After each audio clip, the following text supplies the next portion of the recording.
اعوذ باللہ من الشیطان الرجیم بسم اللہ الرحمن الرحیم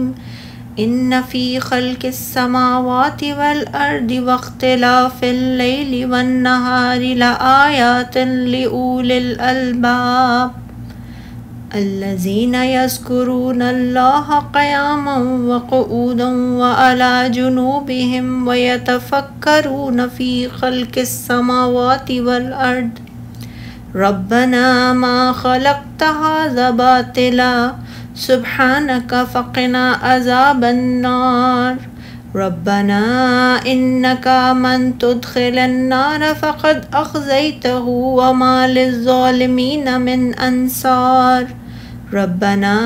إننا سمعنا مناديا ينادي للإيمان أن آمنوا بربكم فآمنا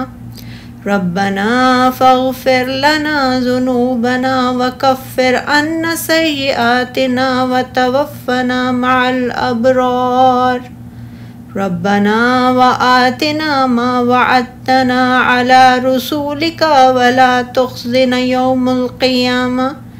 إنك لا تخلف الميعاد۔ بے شک آسمانوں اور زمین کی پیدائش اور رات اور دن کے اختلاف میں عقل مندوں کے لیے نشانیاں ہیں۔ جو لوگ کھڑے بیٹھے اور اپنے پہلوؤں پر اللہ کو یاد کرتے ہیں اور آسمانوں اور زمین کی پیدائش میں سوچ بچار کرتے ہیں، وہ کہتے ہیں اے ہمارے رب، تو نے یہ سب کچھ بے فائدہ پیدا نہیں کیا، تو پاک ہے، پس تو ہمیں آگ کے عذاب سے بچا۔ ہمارے رب، بے شک جسے تو آگ میں داخل کرے یقیناً اسے تو نے رسوا کر دیا، اور ظالموں کا کوئی مددگار نہیں۔ اے ہمارے رب، بے شک ہم نے ایک پکارنے والے کو سنا، وہ ایمان کی طرف بلاتا ہے، یہ کہ اپنے رب پر ایمان لاؤ، پھر ہم ایمان لے آئے۔ اے ہمارے رب، پھر ہمارے گناہ بخش دے اور ہم سے ہماری برائیاں دور کر دے، اور ہمیں نیک لوگوں کے ساتھ فوت کر۔ ہمارے رب، اور ہمیں وہ چیز دے جس کا تو نے اپنے رسولوں کے ذریعے سے ہم سے وعدہ کیا تھا،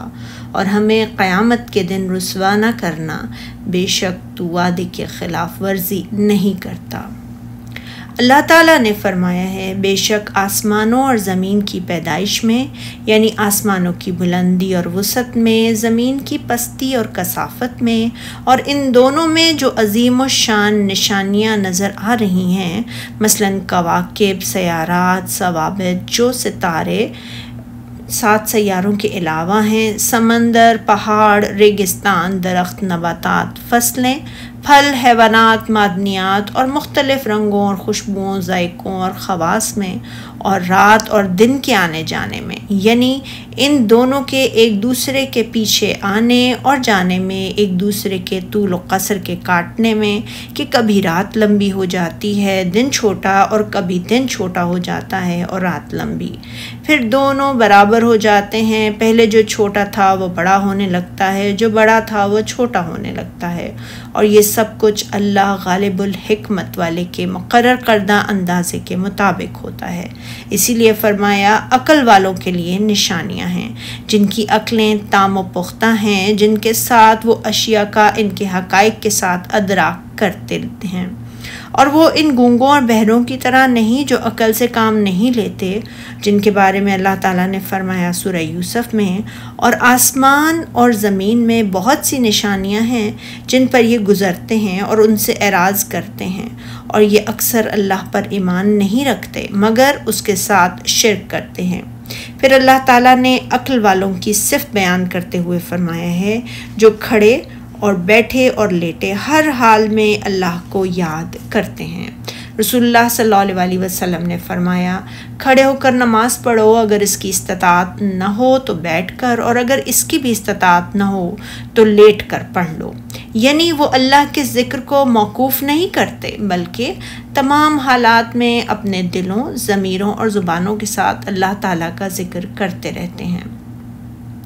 اور آسمانوں اور زمین کی پیدائش میں غور کرتے ہیں، یعنی آسمانوں اور زمین کی ان حکمتوں کو سمجھنے کی کوشش کرتے ہیں جو ان کے خالق کی عظمت و قدرت، علم و حکمت اور اختیار و رحمت پر دلالت کرتی ہیں۔ اللہ تعالیٰ نے ان لوگوں کی مذمت بیان فرمائی ہے جو اس کی ان مخلوقات سے نصیحت حاصل نہیں کرتے جو اس کی ذات و صفات، شرع و قدر اور آیات پر دلالت کرتی ہیں۔ چنانچہ اس نے فرمایا سورہ یوسف میں، اور آسمانوں اور زمین میں بہت سی نشانیاں ہیں جن پر یہ گزرتے ہیں اور ان سے اعراض کرتے ہیں، اور یہ اکثر اللہ پر ایمان نہیں رکھتے مگر اس کے ساتھ شرک کرتے ہیں۔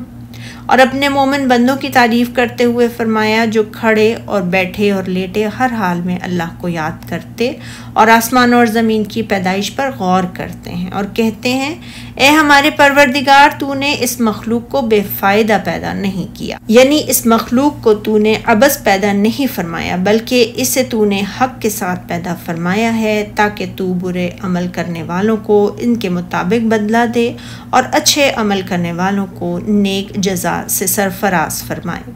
پھر وہ اللہ تعالیٰ کو یہ سب کچھ عبث اور بے فائدہ پیدا کرنے سے پاک قرار دیتے ہوئے کہتے ہیں تو پاک ہے،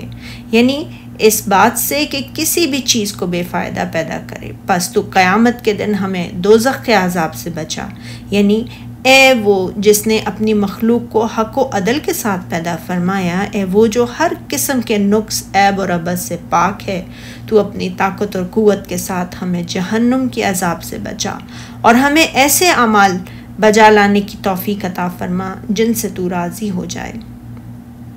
اور ہمیں ایسے عمل صالح کی توفیق عطا فرما جس سے تو ہمیں اپنی نعمتوں بھری جنت میں لے جائے اور اپنے دردناک عذاب سے بچا لے۔ پھر وہ یہ بھی کہتے ہیں، یعنی اسے ذلیل و رسوا کیا، اس کی ذلت و رسوائی کو تمام اہل حشر کے سامنے ظاہر کر دیا، اور ظالموں کا کوئی مددگار نہیں، یعنی قیامت کے دن انہیں تجھ سے کوئی نہیں بچا سکے گا، اس کے بارے میں جو ارادہ فرمائے گا اسے کوئی ٹال نہیں سکے گا۔ اے ہمارے پروردگار، ہم نے ایک ندا کرنے والے کو سنا کہ ایمان کے لیے پکار رہا تھا، یعنی ہم نے ایک دائی کی آواز کو سنا جو ایمان کی طرف دعوت دے رہے تھے، اس سے مراد حضرت محمد صلی اللہ علیہ وآلہ وسلم ہیں، اور وہ فرما رہے تھے کہ اپنے پروردگار پر ایمان لاؤ، تو ہم ایمان لے آئے اور ہم نے آپ کی دعوت پر لبیک کہا اور آپ کی اتباع اور فرما برداری اختیار کر لی۔ اے ہمارے پروردگار، ہمارے گناہ معاف فرما، یعنی ہمارے ایمان لانے اور تیرے نبی کے اتباع کی وجہ سے ہمارے گناہ معاف فرما، یعنی ان کی پردہ پوشی فرما، اور ہماری برائیوں کو ہم سے محو کر جو ہمارے اور تیرے درمیان ہیں، تیرے سوا انہیں کوئی نہیں جانتا، اور ہم کو نیک بندوں کے ساتھ فوت کر اور ہمیں نیک لوگوں کے ساتھ ملا دے۔ اے ہمارے پروردگار، تو نے جن جن چیزوں کے ہم سے اپنے پیغمبروں کے ذریعے سے وعدے کیے ہیں وہ ہمیں عطا فرما۔ اس کے ایک معنی کو تو یہ بیان کیے گئے ہیں کہ وہ وعدے جو اپنے رسولوں پر ایمان لانے کی وجہ سے تو نے ہم سے کیے، اور دوسرے معنی یہ بیان کیے گئے ہیں کہ وہ وعدے جو تو نے اپنے رسولوں کی زبانی ہم سے فرمائے، یہ معنی زیادہ ظاہر اور نمایاں ہیں۔ اور قیامت کے دن ہمیں رسوا نہ کرنا، ساری مخلوقات کے سامنے کچھ شک نہیں تو خلاف وعدہ نہیں کرتا، وہ وعدہ ضرور پورا ہو کر رہے گا جس کے بارے میں تیرے رسولوں نے بتایا ہے، اور وہ قیامت کے دن تیرے سامنے پیش ہونا ہے۔ رسول اللہ صلی اللہ علیہ وآلہ وسلم جب رات کو نماز تہجد کے لیے بیدار ہوتے تو سورہ آل عمران کی ان آخری 10 آیات کی تلاوت فرمایا کرتے تھے۔ حضرت ابن عباس رضی اللہ تعالیٰ عنہ سے مروی ہے کہ میں نے اپنی خالہ میمونہ کے پاس ایک رات بسر کی تو دیکھا کہ رسول اللہ صلی اللہ علیہ وآلہ وسلم نے اپنے اہل خانہ کے ساتھ کچھ دیر باتیں فرمائیں، پھر آپ استراحت فرمانے لگے۔ پھر رات کا آخری ثالث ہوا تو آپ اٹھ بیٹھے، آسمان کی طرف نگاہ اٹھائی اور یہ آیت تلاوت فرمائی۔ پھر آپ کھڑے ہوئے، وضو فرمایا، مسواک فرمائی اور 11 رکعت پڑھیں۔ پھر حضرت بلال نے اذان دی تو آپ نے 2 رکعتیں پڑھیں، اور پھر کاشانہ نبوت سے تشریف لے آئے اور لوگوں کو صبح کی نماز پڑھائی۔ سبحانک اللہم و بحمدک، اشہد ان لا الہ الا انت، استغفرک و اتوب الیک۔